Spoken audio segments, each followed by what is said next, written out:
Assalamualaikum warahmatullahi wabarakatuh.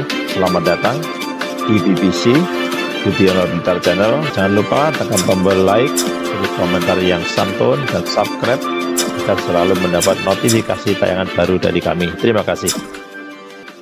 Jadi itu saja, nanti saya mohon curhatnya Pak Rektor. Tadi sudah curhat di teras saya 15 menit Pak. Ya, sekitar 10 menit mungkin, Gus Sofur 10 menit. Nanti yang dengar kayak Mansur. Kalau Pak Rektor dengar rapati mati. Karena jadi rektor itu hisapnya berat. Jadi dosanya itu seneng gaya keputusan, nggak siap jadi objek keputusan itu. Nah, itu ya mau tidak mau memang. Tapi itu bagus kata bapak. Kata bapak itu kudu wani dadi kiai. Tapi dados kiai ngeten. Wong tawadhu ora mutu jare bapak. Gayane tawadhu asline mau tanggung jawab. Jadi bapak itu, saya dulu ya heran, kenapa bapak itu lebih suka kancanan wong mlete timbang wong tawadhu. Dulu saya tuh heran. Setelah saya jadi kiai itu, wong mlete itu lebih gampang syukur. Ya, cuma wong sing ra cocok darani ngono iku mlete. Sing mlete iku gampang syukur. Lah apa dadi rektor, dadi pegawai negeri ra enak dadi wong biasa ngopi ra ono sing ngekang. Ya sudah, kalau dia caranya syukur seperti itu biarkan saja. Itu kan politis, mau jadi rektor, mau jadi menteri, ra enak, urip kok terikat. Padahal misalnya dia gelem ya ora ono sing dadekno. Tapi cara dia syukur memang akan ngomong terus seperti itu. Gak enak jadi PNS, jadi rektor ra enak, jadi menteri ra enak. Wong kok terikat, enak jadi wong ini iki, butuh rokokan, butuh ngombe. Dulu saya nganggap orang seperti itu melete. Tapi bapak itu suka sama orang seperti itu. Setelah saya jadi kiai itu tahu ternyata itu bahasa syukur. Ya membela diri ya. Emang dia happy-nya kalau ngomong seperti itu ya. Sebojone lek ngono ra enak Gusti bojo ayu dadi sawang-sawangane wong. Terus pokoknya wes sauni-unimu yang penting sudah itu cara dia syukur. Saya tuh belum pernah loh kalah debat orang kecuali sama orang desa. Anaknya tuh minta motor Pak Rektor, motor sepeda motor. Enggak boleh, ada orang kaya. Bapaknya ke sini, anaknya komplain, "Bos, bapak kok medit? Nunjuk motor ora oleh padahal orang kaya." Bapaknya ke sini tuh masuk akal. Anak di pondok tambah goblok. Mergo njuk nukokno motor. Lah kok goblok, Pak? Jenenge donya iku Gus iku sing lahirno donya, kok sapi kan manak, wedhus manak. Wong donya kok mangan donya. Motor itu kan beli bensin, nyervis. Jadi orang beli mobil tuh goblok terus. Jadi ya profesor, dokter kalau punya mobil cara dia ya goblok. Kiai yang punya mobil cara dia jenenge donya sing lahirno. Donya kok mangan. Wah. Iki kok pinter juga. Akhirnya Pak, ya sampean ngene Pak, diteropon Agus Pak motor, lu goblok. Tapi kita menjadi tahu ternyata di balik lugune iku ya ono pinter ya. Meskipun dia pecundang, artinya pecundang itu gak gelem motor nang ndi yo ngetroponane. Tapi ya intinya hidup itu harus mendengar. Jadi bapak itu senang mbek wong mlete. Nek wong tawadhu itu gak pati. Karena alasannya bapak kon imami gak gelem, kon takmir masjid gak gelem, jadi rektor gak gelem. Sepatune mau tanggung jawab, terus engko nek ana salah karek ngritik. Lha iku ora tawadhu wong Indo jare bapak. Nah ini cerita kearifan orang-orang dulu. Jadi orang-orang dulu kelihatannya seenaknya tapi sudah dihitung. Ternyata orang Melite itu ya dia membela dirinya sampai seperti itu. Membela gak gelem mau jadi menteri, jadi rektor, gak enak urip terikat. Ada nanti kan dia gelem ya ndak ada yang ngawarin. Ya sudah, tapi cara dia syukur seperti itu. Saya mohon sekali lah ini khataman syariat wal khalidah. Mungkin saya mohon Gus Sofur untuk cerita hubungan Mbah Mun dengan Said Muhammad yang Pak Rektor sama Pak Oni curhat. Monggo secara berurutan kalau mohon sekali supaya semuanya dapat berkah dari Said Muhammad bin Alawi Al-Maliki Al-Hasan. Monggo.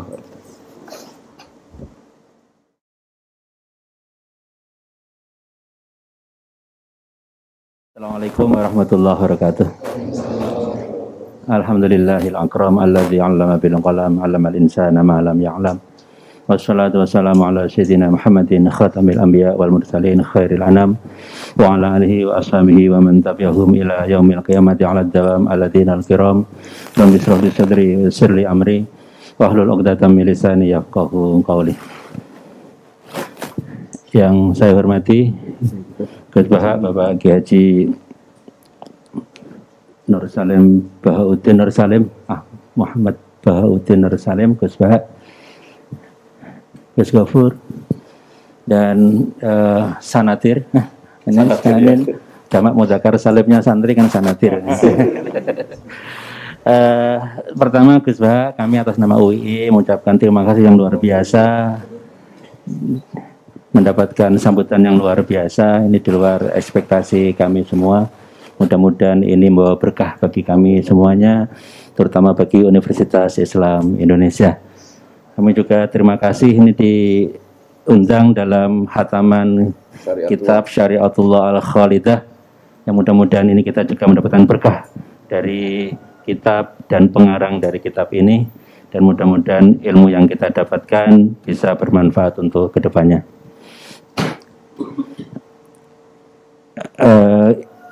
Gus Baha dan Gus Gofur dan semua santri, saya ingin manfaatkan kesempatan ini untuk cerita sedikit terkait dengan UII ini.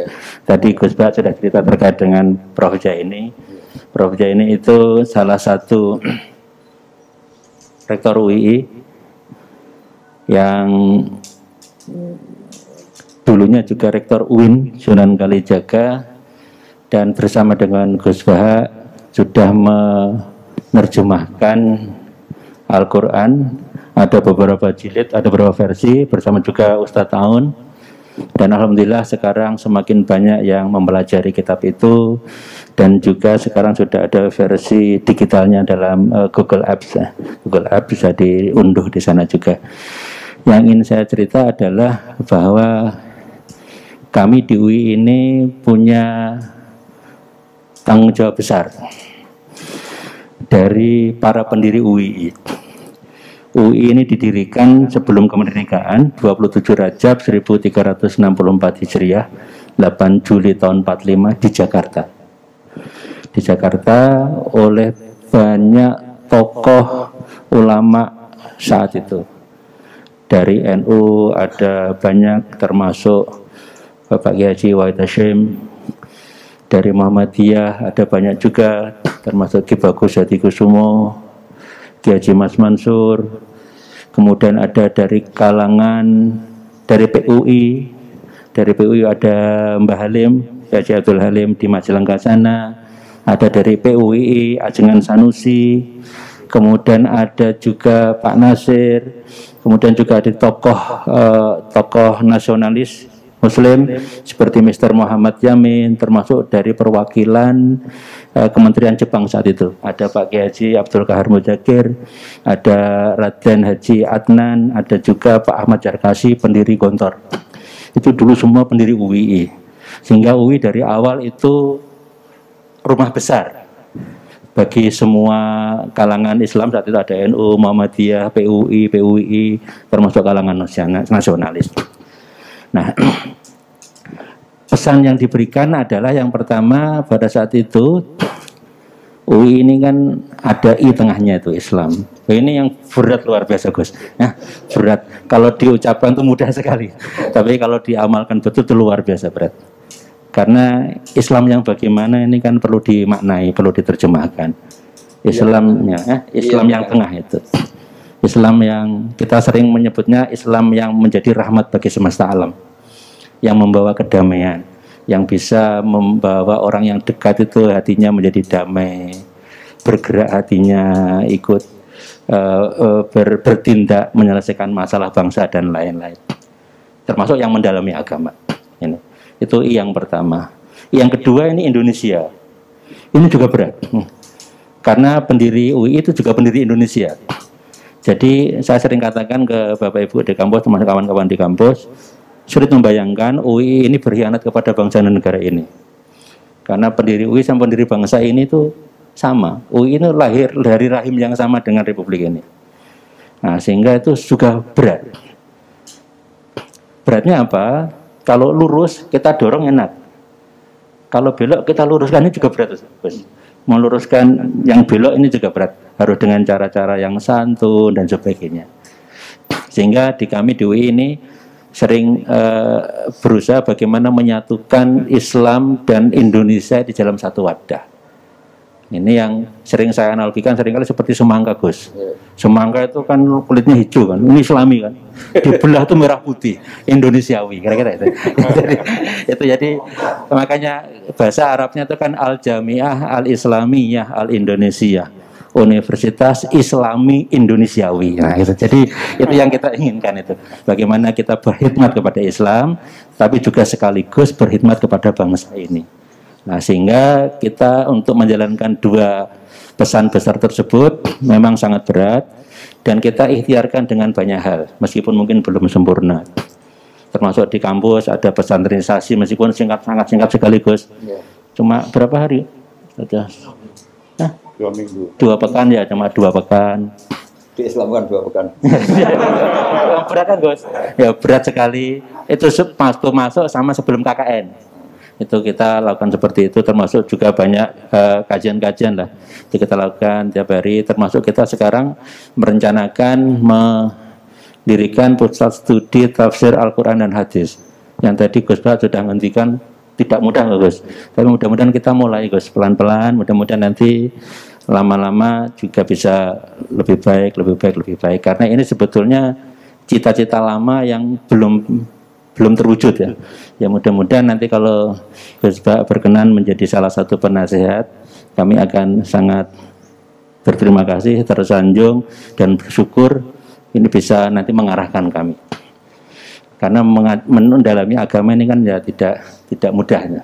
Tidak mudah, tadi sudah banyak pesan yang disampaikan oleh Gus Bah kepada kami, meskipun tadi secara umum, tapi kan kita bisa menafsirkan ke kita.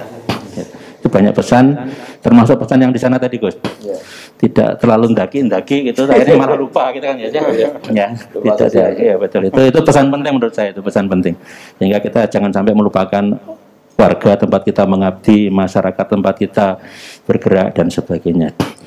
Sehingga kami mohon Gus Bah nanti berkenan untuk menjadi penasihat, dan juga kami mohon juga karena sebentar lagi ini kami membuka penerimaan mahasiswa baru Gus, tanggal 18 Januari ini. Mudah-mudahan juga semakin banyak yang bisa kita layani.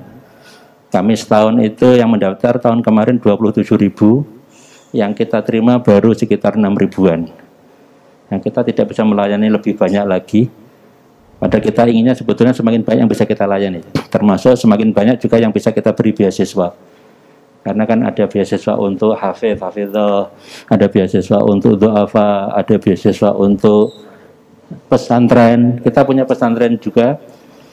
Hingga kita berharap semakin banyak anak bangsa yang bisa kami layani, dan untuk itu kami mohon doanya Gus Bah dan para santri di sini juga untuk kebaikan Universitas Islam Indonesia dan kemudahan kami dalam menjalankan amanah yang tadi Gus Bah sudah contohkan tidak selalu mudah dan sangat berat untuk melayani umat. Nampaknya demikian Gus. Mohon maaf jika ada yang kurang selama kami berada di pondok ini. Assalamualaikum warahmatullahi wabarakatuh. Teman-teman, terima kasih telah menonton video ini. Semoga bermanfaat bagi kita semuanya. Amin amin ya rabbal alamin. Ini kita akhiri. Wassalamualaikum warahmatullahi wabarakatuh.